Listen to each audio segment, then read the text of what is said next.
Hello everybody, I am Mrs. Shobana Sadeshan, your chemistry teacher. Today I am going to take 12th standard chemistry. As the continuation of last week class, today we are going to take unit 2, solutions.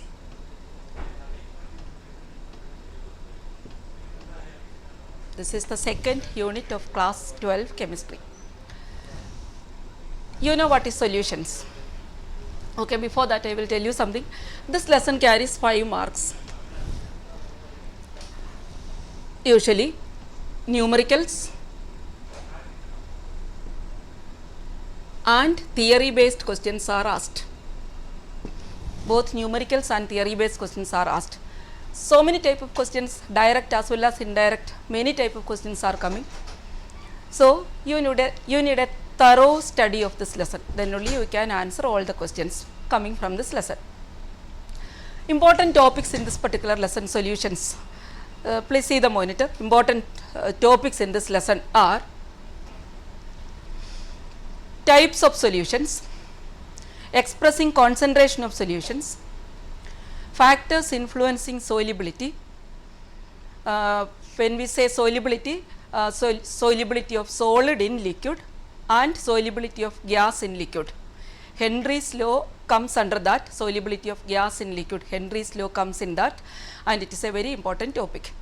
Then vapor pressure of liquid solutions and vapor pressure of solid in liquid solution.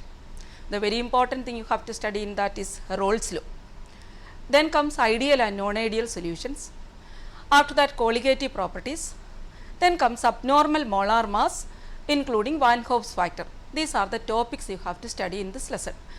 I am going to explain some important topics as well as difficult topics. The other topics which are easy and those you studied in the previous years, I am not going to explain.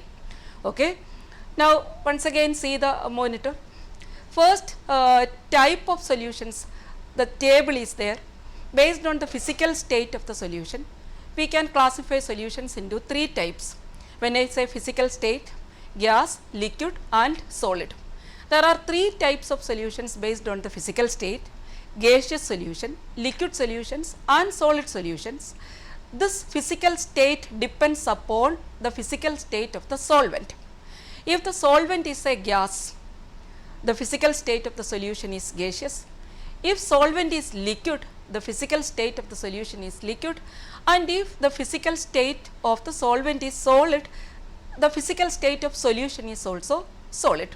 Then there are 3 plus 3 plus 3 means 9 types of solutions are there based on the physical state. Their examples are also there. You can very well understand those examples. You go through that, you can get, sometimes you will get 1 mark questions based on that. Once again, classification is there based on the concentration of solutions. Solutions are classified qualitatively into dilute and concentrated solutions. That is just a qualitative approach only. Qualitative means dilute solution in the sense, qualitative in the sense contains only very little quantity of solute, whereas concentrated solution means a solution that contains more quantity of solute. The next topic is expressing concentration of the solution. Now you can see here what I am going to write. Expressing concentration of solutions, a very important topic. Expressing concentration of solutions. Okay. Before that, what do you mean by a solution? In lower class onwards, you are studying the definition of solutions. What is the meaning, or how can you define solution? Solutions are homogeneous mixtures of 2 or more components. Homogeneous means, what is the meaning of homogeneous? Uniform throughout. Okay. 2 or more components means any number of components can be there in a solution, but here in this lesson we are going to deal with binary solutions. Binary solutions. What is the meaning of binary solutions? Solution that contains 2 components only. Only 2 components are there in the solution. One of the components will be present in a larger quantity. That component is known as the solvent. and the other component which is present in the smaller quantity, that is known as the solute. So, we are going to study binary solutions containing solute and solvent. Solute is the component which is present in the smaller quantities and solvent is the component which is present in the larger quantities. In our lesson, we represent solute by putting numeral 2 and we represent solvent by putting numeral 1. So, in all mathematical type of relationships, whenever we use the number 2, it represents what? Solute, and whenever we write the number 1, it represents what? Solvent. Okay. Now, we are going to see expressing concentration of solutions. Various terms are used for expressing concentration of solutions. Out of that, we are going to study 6 such terms, 6 terms for expressing, 6 important terms for expressing concentration of solutions. The first term is mass percentage. Mass percentage denoted by the letter W/W. Okay. So, what is the equation to find out mass percentage, as well as what is the definition of mass percentage? The number of parts by mass of one component in 100 parts by mass of the solution is known as mass percentage. So, mass percentage of solute and mass percentage of solvent, both we can calculate. Mass percentage of solute will be equal to mass of the solute divided by total mass of the solution, that is W1 plus W2 into 100. This is mass percentage of the solute, number of parts by mass of this component in 100 parts by mass of the solution. Similarly, mass percentage of solvent, mass percentage of solvent is equal to same type of equation, W1 divided by W1 plus W2 into 100, where W1 is the mass of the solvent, W2 is the mass of the solute, W1 plus W2 is the total mass of the solution. Okay. See, look at this relationship, only mass is coming in the numerator as well as in the denominator. So, there is no unit for mass percentage. Since there is no volume term in this relationship, we can say mass percentage is independent of temperature. It does not depend upon temperature. Okay. Second is volume percentage. Volume percentage, not very important. It is very similar to this mass percentage. So, we are going to study that also. Volume percentage denoted by V by V. Same definition, number of parts by volume of one component in 100 parts by volume of the solution. Same like this, volume percentage of solute is equal to V2 divided by V1 plus V2 into 100. And volume percentage of solvent, what can be the equation volume percentage of solvent? It will be same like the previous one, that is V1 divided by V1 plus V2 into 100, where V1 and V2 are the volumes of the solvent and the solute respectively. I already told you, 1 represent what? Solvent, and 2 represents solute. The letter the numeral 1 represents solvent and the numeral 2 represent solute. Okay. The third one, mole fraction. Mole fraction denoted by letter X. Now, what is mole fraction?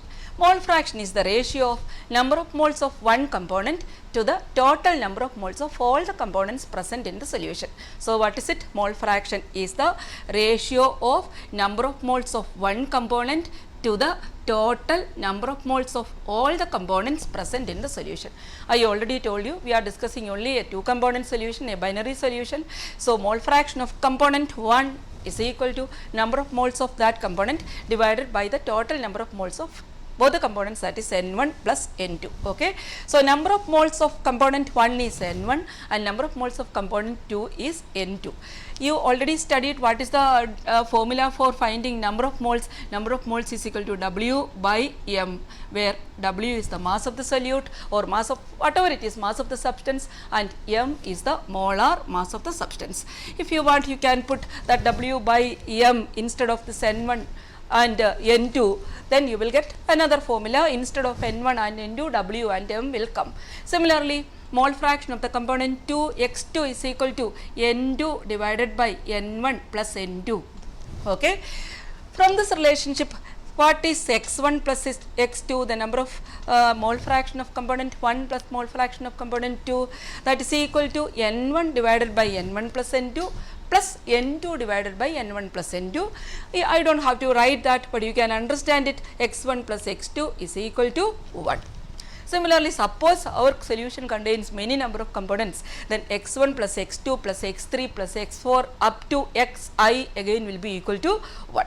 Okay. So, 3 concentration terms we studied: mass percentage, volume percentage and mole fraction. Out of this, mass percentage is very important for doing problems, and mole fraction is also very important for doing solution problems. Now, let us see what is the fourth one, again very important, that is molarity. You are familiar with this term molarity. In 11th standard you studied molarity, denoted by the letter capital M. Denoted by the letter capital M. Okay, I will write it over here. Number 4, molarity. Denoted by the letter capital M.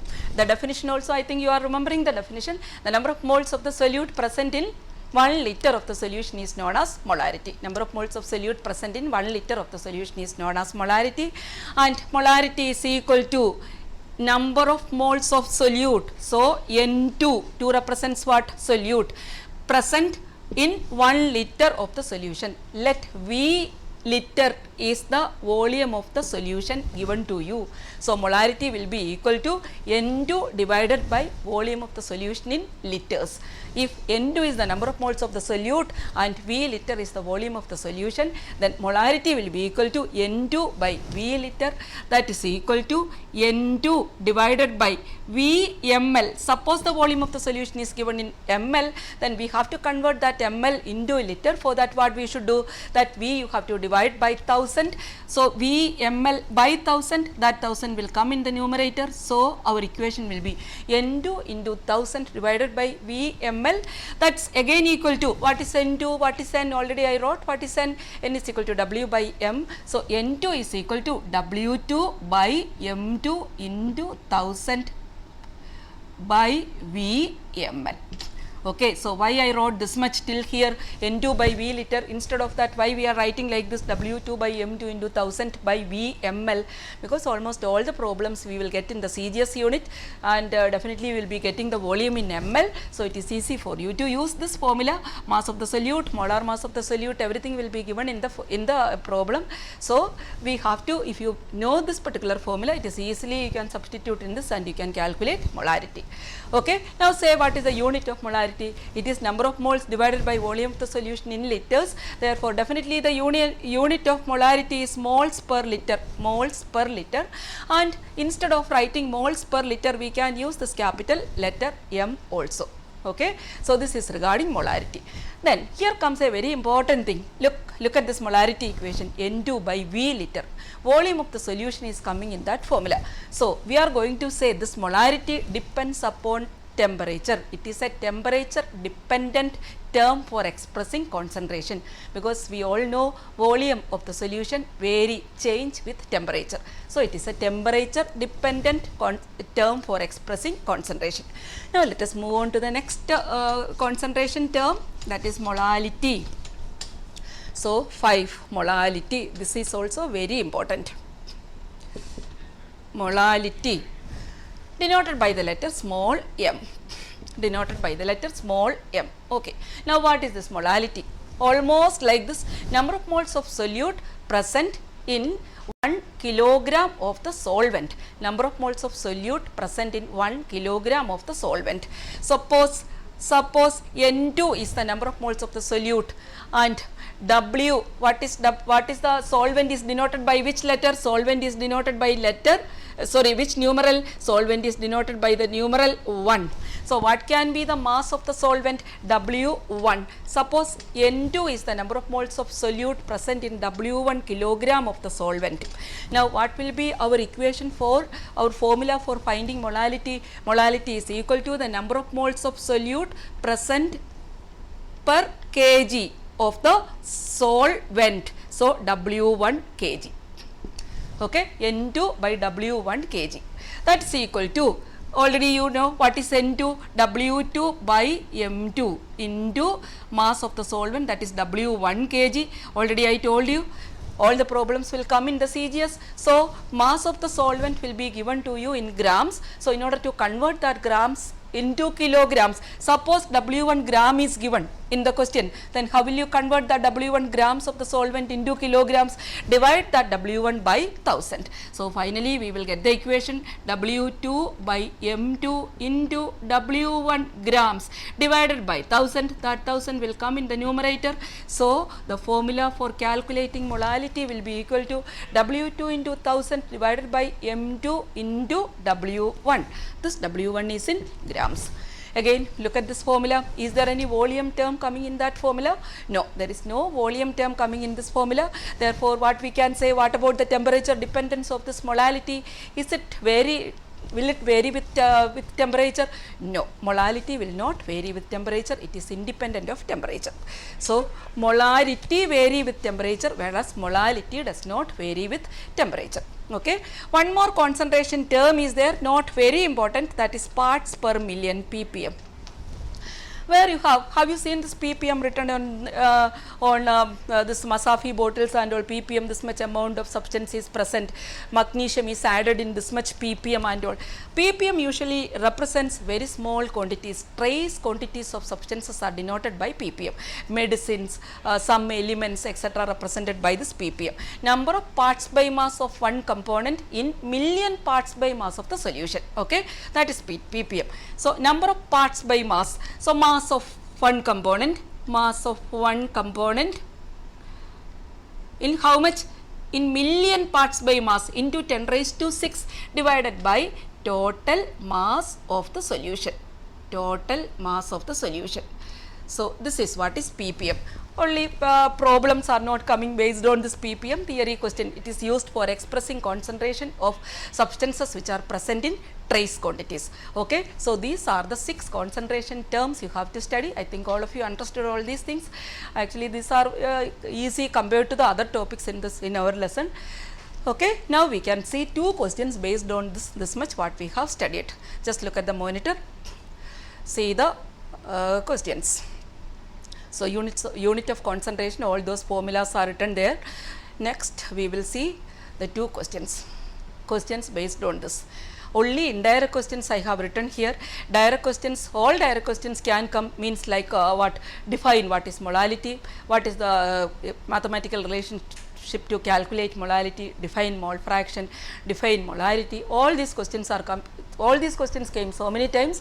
Now I have written 2 indirect questions. Look at that first question. Why is molality preferred for expressing concentration over molarity? Why you prefer molality for expressing concentration over molarity? What is the important difference you studied between molality and molarity?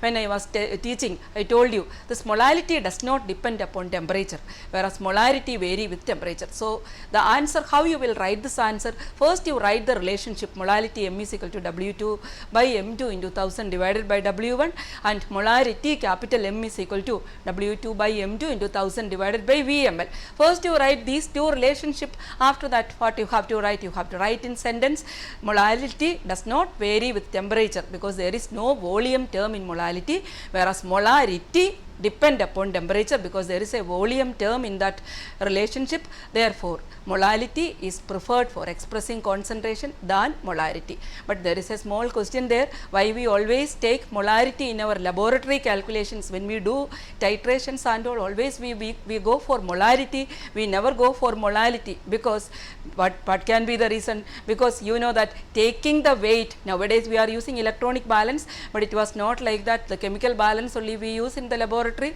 That is a very tedious method to weigh by using the chemical balance. So taking the weights, it is very difficult compared to measuring the volume. That is why molarity usually, and also one more important thing, in the laboratory temperature will not vary like that. We do all the experiments within means maybe 30 minutes we will do the experiment. As a result the molarity, there will not be any influence of temperature on this molarity, and Okay, so we don't have to bother about that temperature dependence on molarity. Now see the second question, which solution is more concentrated, 1 molar or 1 molal? Which solution is more concentrated, 1 molar or 1 molal? Okay, I will give the answer. 1 molar solution is more concentrated, 1 molar more concentrated than 1 molal. That is the answer. Now what is the reason why 1 molar is more concentrated than 1 molal? This is because 1 molar means 1 mole of the solute in 1000 ml of the solution. 1000 ml of the solution. You simply consider the density of the solution is 1 gram per ml. Because we deal with dilute solutions only, the density will not vary much. If 1 gram per ml is the density of the solution, 1 mole in 1000 ml of solution, instead of that what we can write, in 1000 grams of the solution. 1 mole in 1000 grams of the solution. Now what is 1 molal? 1 molal means 1 molal. This is 1 molar. 1 molar. Then 1 molal means what? 1 mole in 1000 grams of the solvent, not solution, of the solvent. 1 mole in 1000 grams of the solvent. Here 1 mole in 1000 grams of the solution. Now you know what is solution. Solution is mass of solute plus mass of solvent. So I am going to write this in terms of solvent. Instead of writing 1 mole in 1000 grams of solution, I can write 1 mole in less than 1000 grams of solvent. Why I wrote like this? Because solution means that is the combination of solute and solvent. Okay, so 1000 grams of solution contains less than 1000 grams of solvent. Now read like this, 1 molar means 1 mole in less than 1000 grams of solvent, whereas 1 molal means 1 mole in 1000 grams of solvent. So which is more concentrated? Definitely 1 mole in less than 1000 grams of the solvent is more concentrated than 1 mole in 1000 grams of the solvent. Okay, so 1 molar solution is more concentrated than 1 molal solution. I think you understood this. Now indirect questions, so many indirect questions are not there from this particular topic. Now let us move on to the next topic. Factors influencing solubility of, just look at the monitor, factors influencing solubility of solid in liquid. This one I am not going to explain much because very simple only, you can understand it properly. Okay, solid in liquid, two factors are there, nature of solute and solvent and temperature. Nature of solute and solvent, there is a very important thing, like dissolves like, means what?